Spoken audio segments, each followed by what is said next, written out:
我现在在布劳朗高域佛罗交易开着最新的 Honda WR-V。那我上一次在泰国巴达亚试驾的时候，我还不知道多少钱，但现在我们已经知道它的售价从89900到107900，一共有4个 spec。So 这4个 spec 里面呢，最低配的89900加一个6000块就可以拿得到 E spec， 再加一个4000块就可以拿得到 V spec。那 V spec 再加8000块就可以拿到这个107900的RS 版本 WR-V。那推出以来呢，Honda Malaysia 已经收到了超过7700张订单，然后现在已经注册了3300台车子。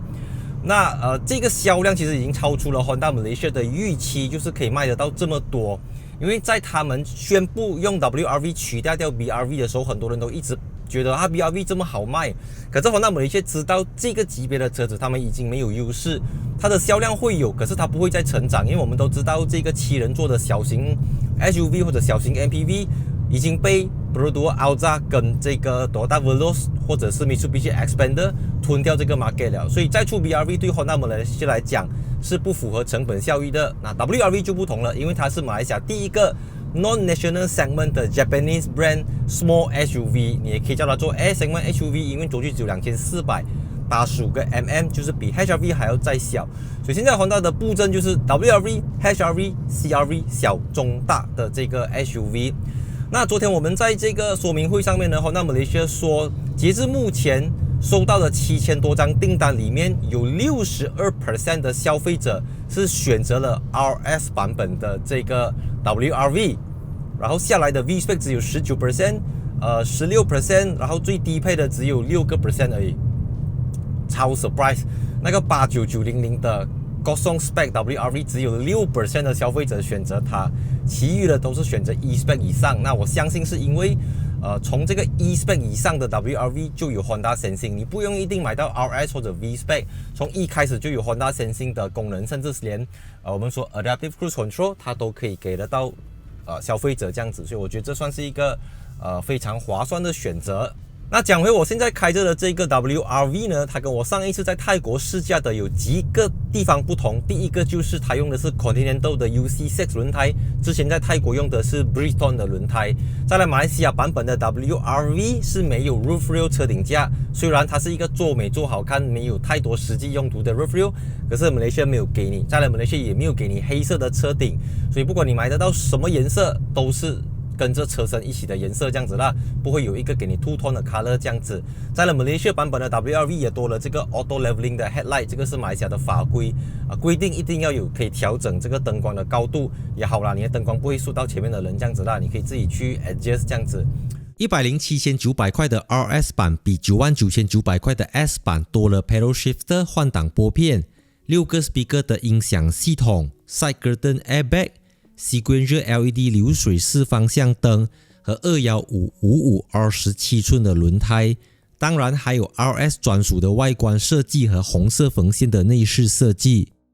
那 WR-V 的行李箱空间比 Ativa 大一点，下面提供一个备胎，还有60/40的分离倾倒功能。那4款 WR-V 都有 Honda Lane Watch Camera 盲点监视镜头，从 E spec 开始都有 Auto High Beam Control 自动调节远光灯，只有 RS 采用流水式方向灯。最后4款 WR-V 只有 RS 版本有 Honda Connect 手机远端遥控功能，可以利用手机的 Apps 来解锁车子、查询车子的状态等等。颜色方面 25% 的消费者选择 Meteorite Grey 灰色， 24% 选择 Ignite Red 红色， 22% 选择 Stella Diamond Pearl 珍珠色， 19% 选择这个 Platinum White 就是纯白色，只有 10% 的顾客选择了 Crystal Black Pearl， 所以这个黑色的 WR-V 是最少人选择的一个颜色。所以你觉得为什么只有 10% 的消费者喜欢这个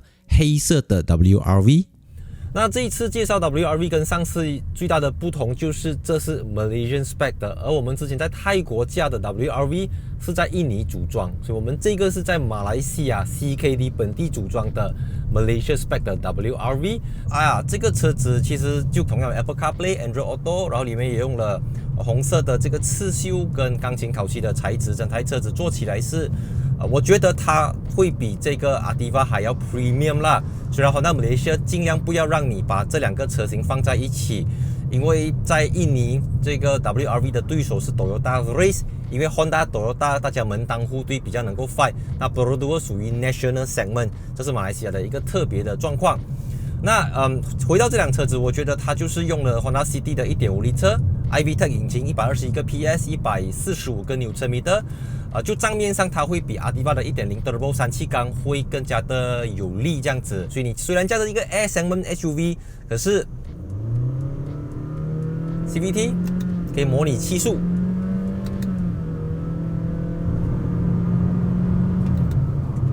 我觉得这个动力是对于这个车子来讲，因为它的重量大概是1185公斤，是 OK 的。那我上一次在泰国试驾的时候，因为泰国走的都是 concrete 水泥路，然后都是走 highway 比较多。那这次来到朗高域就能够 fully utilize 完美的去体现出这个小车的价值。小，但是它的空间不小。你看行李箱空间，你看后排的乘坐空间，小而巧，小而灵活。可是真的，你要说高速过弯，我觉得还是 City Hatchback 会比较有优势。虽然价钱有一点重叠到了，但是因为这个车子有205个 mm 的 minimum ground clearance 车身离地间隙，这个也就是它跟CD 最大的不同。那如果你讲高速过弯，如果路面好，当然是 Hatchback 有划算，I mean Hatchback 比较好玩这样子啦。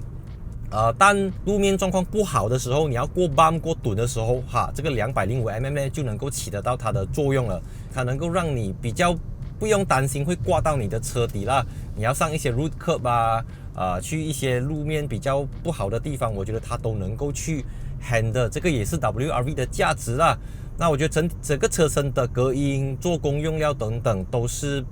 进步了非常多。如果你拿 of course 你拿5年10年前的 Honda 来讲，我觉得 WRV 它值得这个价钱吗？是的，107,900块确实我觉得是有一点难消化啦。可是随着你看到马来西亚的市场反应已经卖了差不多接近8000台，所以我觉得这个反应是非常非常的好，也就证明了真的马来西亚人是需要一个 S segment SUV， 他们需要一个日本 brand 的 S segment SUV， 因为可能很多人想要买 Ativa， 但是他们又不想要买 Perodua， 他需要这个 size 的他需要这个个性的车子，可是他不要买国产品牌，他不要买国产车，所以 WRV 呢就能够提供一个这样子的 option， 让到大家能够买得到一个 Honda 的 SUV， 可是它又不像你知道吗？它又不像 HRV 这么贵你花9万多块 E-Spec，I mean V-Spec 也可以买得到很好设备的这个 Honda WRV 所以我觉得就这个地方来讲，它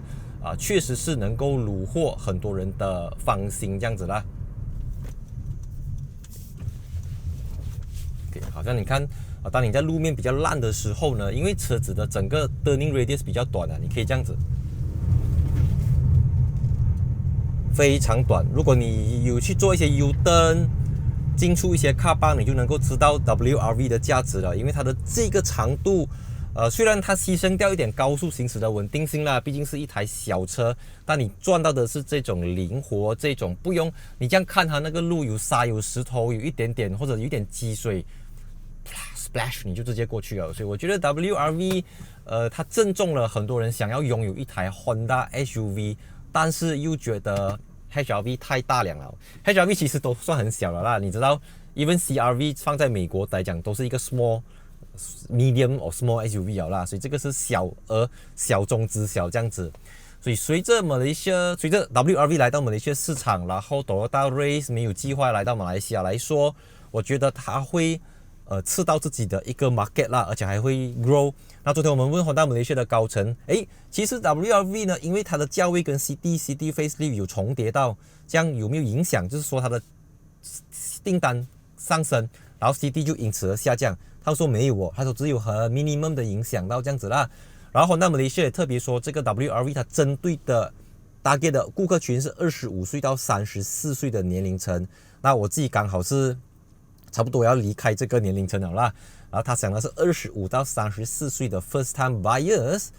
说根据他们的数据，其实大部分这个年龄的人去买车，很多都注册在他们爸爸妈妈的名下了，因为父母给头期，父母买，然后买给他们嫁这样子，所以买的人可能不是25岁到34岁，可是用的人、使用的人都是这个年龄层的首购族。当然，没有人会选玛丽莎。如果你有更多的 budget， 你还是可以去买 HR-V Turbo 甚至到 Civic Turbo、Eco Turbo。但是就一个基础来讲，我觉得 WRV 是一个很好的基础。那至于车子的空间表现，你知道吗？整体的加起来 ，Highway 的表现、隔音等等，你可以去看回之前我在泰国从 Bangkok 驾去巴达雅，再从巴达雅开回 Bangkok 的那一支完整的海外试驾影片，这个是朗高 V 的试驾影片。那如果之后有时间把这台车子取出来，可能再做一个 deep review 啦，但是要看有没有时间因为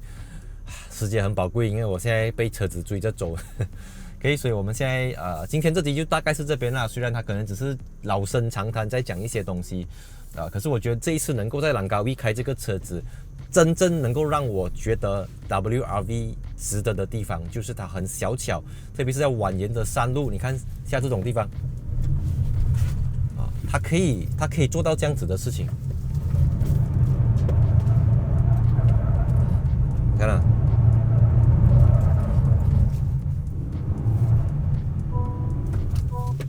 Yeah, and see you in my next video. 3, 2, 1, cut.